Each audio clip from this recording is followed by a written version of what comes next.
रागाच्या भरात तडक गावाला निघून आलीस. कपडे नसशील ना आणले? मी घेऊन आली आहे. राहणार आहेस का? आजचा दिवस. हा तेच. उद्या सकाळी लवकरच जाऊ, माझा प्रॅक्टिकल आहे उद्या.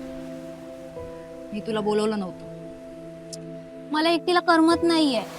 कॉलेजमधून आल्यालाच कळलं की तू अलिबागला निघून आली आहेस. बॅग पण नाही ठेवली, तशीच निघून आले डायरेक्ट बस पकडली.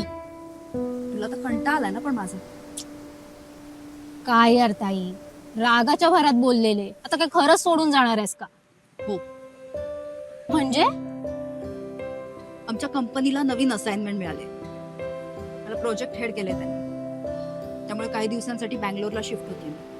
काही डॉक्युमेंट्स हवे होते म्हणून आले होते इथे. हे मला आता सांगतेस? हो, कारण काल रात्रीपर्यंत ठरतच नव्हतं ना माझं.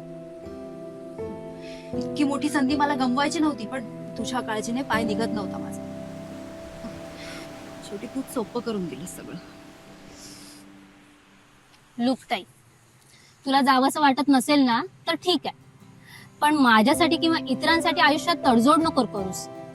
इतरांसाठी जगावं, पण त्याआधी स्वतःसाठी जगता आलं पाहिजे. किती मोठी झालीस ना तू जरा. मी उगाच मूर्खांसारखी काळजी करते ग तुझी. बस बस, तुझा इमोशनल ड्रामा आता बंद कर. चल उठ, आपल्याला ना उद्या शॉपिंगला जायचंय. आय मीन तुला. सुधारणार नाहीस ना तू. अगं सुधारले. आज ना टॉवेल पण वाळत नीट घातलेला. आता देशील सणकण कानाखाली परत. कान दुखत होता माझा, मी तुझ्या आईला नाव सांगणार आहे. लाल झालेलं सगळं. इथे मारलं. लाल झालंय ग. अशी मारली होती. अगं, हळू. तू आठवली वाटते मला, तुला लाज वाटते. इतकं गोड मारली.